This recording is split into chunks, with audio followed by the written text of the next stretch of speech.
오랜 고민 끝에 내린 결정이라고 했습니다. 자신의 발언이 어떤 파장을 불러올지 잘 알기에 쉽게 입을 열 수 없었다는 선생님. 현재 우리 학교에 고소고발 당한 사람들의 이제 현황입니다.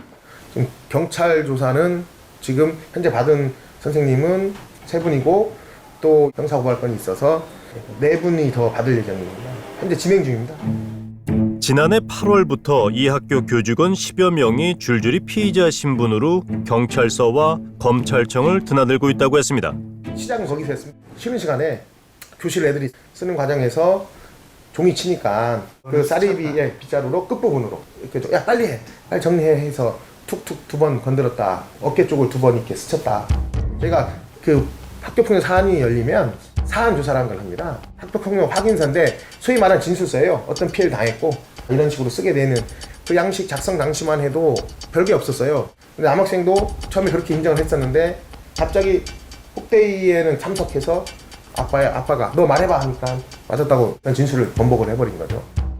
양측의 주장이 엇갈렸지만 여학생이 빗자루로 남학생의 신체를 건드린 건 분명한 만큼 가해 여학생에겐 서면 사과 조치가 내려졌다고 합니다. 문제는 그 다음부터죠. 8월부터 갑자기 처분이 너무 약하다. 폭대에 들어갔던 선생님 또는 위원장 전부 이제 고소고발을 하게 됩니다. 학폭위가 끝난 뒤 피해 학생의 아버지가 불만을 제기하며 관련 선생님들을 고발하고 나섰다는 겁니다. 피해 학생 측의 얘기를 들어봐야겠습니다. 작년도 6월 30일 평소 시간에 여학생이 빗자루로 피를 했거든요. 청소 도구로 정리하러 가는데 복도에서 여자애가 달려가지고 그 청소 같은 막대? 청소 그걸로 때렸어요, 빗자루로. 학교에서는 계속 이건 학교폭력이 아니다라고만 주장을 하잖아요. 학교폭력이 아닌데 왜 가해 학생한테 소년사과 처분을 해요? 아이가 치료 목적으로 진단이 6개월 나왔거든요. 정신과 진료. 결석을 우리가 한 5회를 해서요. 학교에서 보호 조치가 없다 보니까 아이 결석할 때마다 계속 병결로만 처리해요, 학교에서. 여기서 더 기가 막힌 게 10월 10일 날 그 가해 학생이 우리 아이한테 추가 학교 폭력을 가한 거예요. 협박 피지를 보낸 거예요. 근데 문제는 학교에서는 그거를 완전히 무마시켜버리고 폭행일을 열어도 아예 없었던 일로 만들어버리고 4월에 저희 쪽으로 편지를 보내왔는데 거기 보면 이미 얘가 병원에서 진료받고 있고 신경정신과죠. 의사진단서가 제출돼 있어요. 4월에 제출된 진단서와 똑같은 병명으로 학폭이 발생한 다음에 계속 진단서를 내는 거죠. 쪽지 내용엔 안부를 묻는 쪽지였고 별 내용이 없습니다. 약간 문제가 될 만한 내용은 딱 하나인데 꺼져, 갈로, 장난, 크크 이게 답니다. 이걸 가지고 특수협박으로 이제 경찰에 학생을 고발하게 되죠. 그런데 학교 측은 일이 이렇게까지 커진 배경엔 다른 이유가 있을 거라 의심하고 있습니다.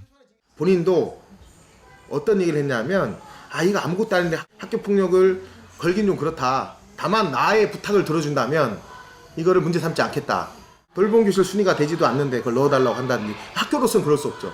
규정상 안 됩니다 해서 정중하게 거절을 하니까 거절하면 너네 학교폭력 신고하겠다.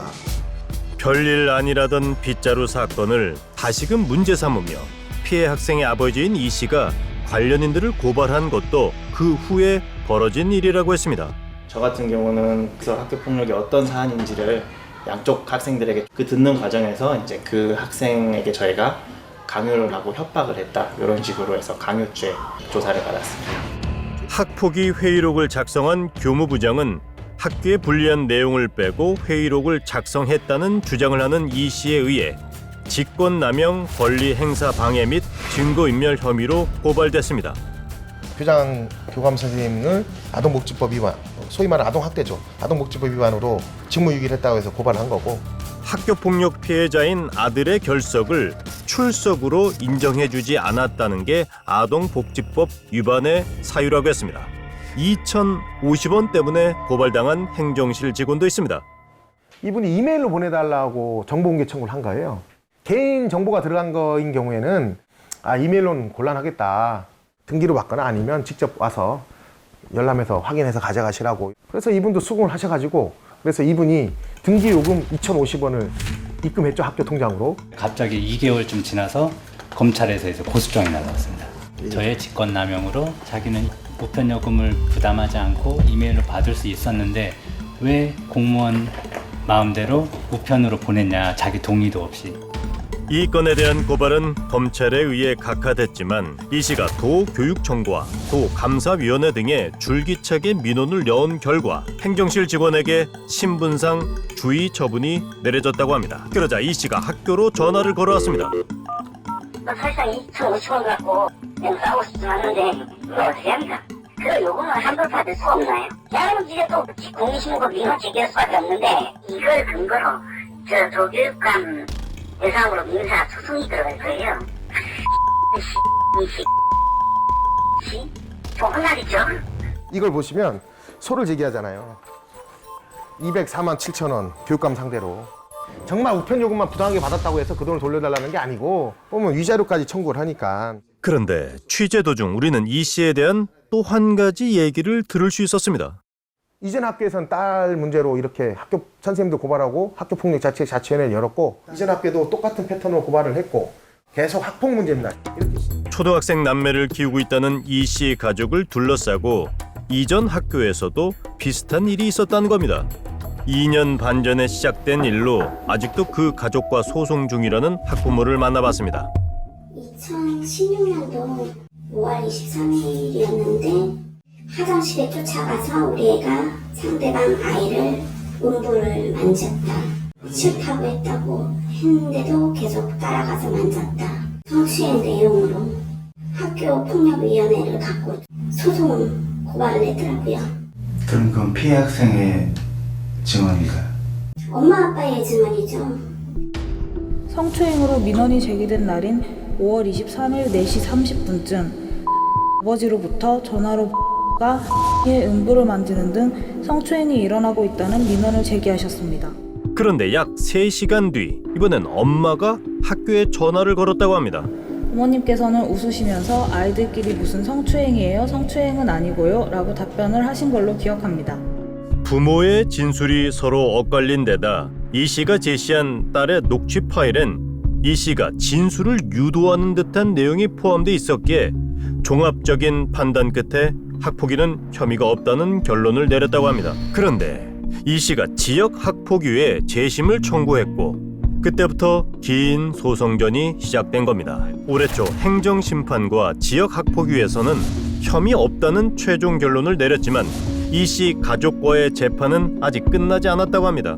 그 부모님이 뭐 병원 다니고 정신적 피해 이렇게 다녔다면서 거의 한 500 정도 처음에 얘기하더라고요. 근데 나중에는 우리 못 해주겠다 하니까 또 200선에서 얘기하는 거예요. 근데 그 금액 중에 포함된 게 우리 아이가 정신적인 조금 피해를 보고 했으니까 넉을 드려야겠대요. 저는 절대 한 푼도 못 준다고 했어요. 그 당시. 그렇게 벌써 2년 넘게 이 씨와 소송을 진행하고 있다는 그녀는 우리에게 뜻밖의 신문 기사를 보여줬습니다. 법원에 탄원서 같은 거 내잖아요. 자기가 신문에 이렇게 실렸던 거 캡처해가지고 목사본을 여기에다가 첨부 서류로 했더라고요.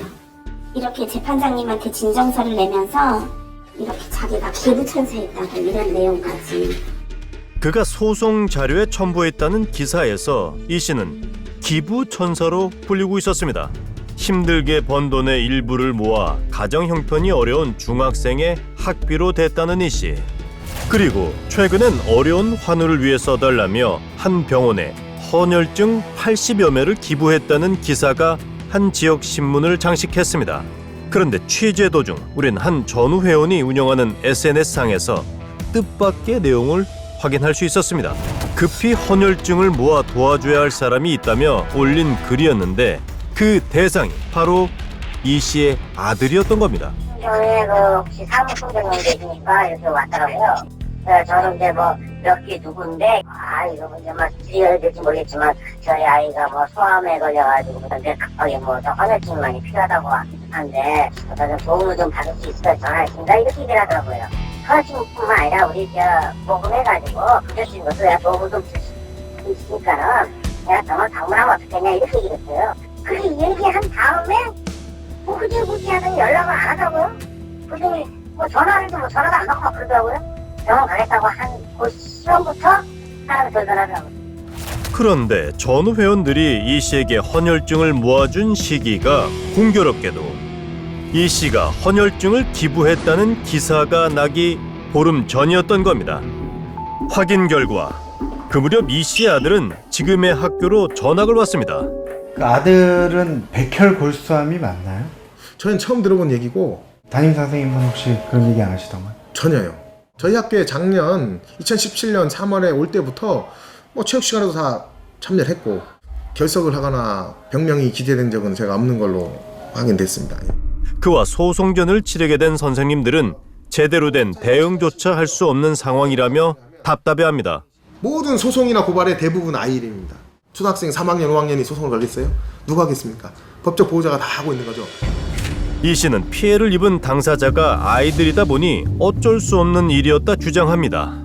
그건 이제 잘못된 주장이죠. 물론 이제 범죄 피해자가 고소인이 되는 게 맞긴 한데 미성년자일 경우에는 법정 대리인인 부모의 이름으로 고소를 할 수가 있어요. 그런데 이게 나중에 부고로 만약에 수사를 받게 된다라고 하면 아이는 원칙적으로 처벌받지 않거든요. 미성년자이니까. 그것을 역으로 이용하고 있는 것 같습니다. 이 씨는 자신의 민원은 모두 정당하다고 주장합니다. 이메일로 청구를 했는데 행정실 직원 권한으로 등기우편으로 변경을 해버렸거든요. 본인 마음대로? 예, 그걸 근데 모르셨어요? 몰랐죠. 그걸 언제 아신 거예요? 받고 나서 거기서 문자가 들어왔더라고요. 등기우편 요금 수납해라 우리한테 2,050원인가? 감사위원회 그걸 민원을 제기했어요. 근데 당시에 학교 행정실에는 우편물을 발송하기 전에 선생님이 입금을 했다, 2,050원을. 네. 그럼 선생님이 그거를 보내달라고 입금을 하신 건 아니에요? 갑자기 전화가 와서 등기요금 보내십시오 하니까 저희는 이메일로 신청했는데 왜 우편으로 보내라는 겁니까? 자기는 우편으로 보내야 된다고 하면서 그 요금을 빨리 내래요. 그래서 저희는 가급하게 빨리 받아봐야 되니까 우리도 엄기결에 빨리 해서 냈어요. 그래서 전에 받고 나서 하셨다고 했잖아요. 보냈었기 때문에 당연히 보내는 거구나. 선생님은 그때 이걸 발송하기 전에 이미 입금을 시켜주셨잖아요. 그럼 우편으로 받겠다는 의도 아닌가요? 아니 그쪽에서 우편으로 등기요금을 안 하면 그거 안 보내주겠다는데. 그러니까 인지를 하신 거잖아요. 말 그게 아니라 그 말이 아니었어요. 아이가 암에 혹시 걸렸어요? 소아암? 또 누가 지금 어디서 선생님 저 뒤에부터 기자님 만나지 않을게요. 마음대로 취재를 하고 마음대로 내려보내세요. 어디서 쓸데없는 말을 들어와니 야 빨리 일일이 신고해. 우리가 가장 궁금했던 얘기들을 꺼내자 불같이 화를 내던 이 씨가 갑자기 제작진을 경찰에 신고하는가 싶더니 방에 있던 아이들을 불러내 현관문 앞에 세웁니다. 아이들을 밀치고 나갈 수 있으면 나가보라며 어린아이들을 방패막이로 삼은 겁니다. 그에게 듣고 싶은 것들이 아직도 많았지만 더 이상의 대화는 불가능한 상황. 우리가 취재를 하는 동안에도 이 씨는 담임 선생님을 모욕죄로 고소했습니다. 이번에도 고소인은 초등학생인 이 씨의 아들이었습니다. 경찰 조사 받으러 왔습니다. 너무 착잡하고 회의감이 들죠. 조사하는 것에 대해서. 고발장과 민원 서류가 교탁을 덮고 수많은 선생님들이 피의자로서는 이 상황을 더는 두고 볼 수 없다며 지역의 교원단체가 힘을 모으고 나섰습니다. 이 씨에게 묻고 싶습니다. 자신의 선생님을 적으로 한 싸움에 서는 것이 과연 아이들이 원하는 것일지, 그것이 진정 내 아이를 위하는 길이라 생각하는지 말입니다.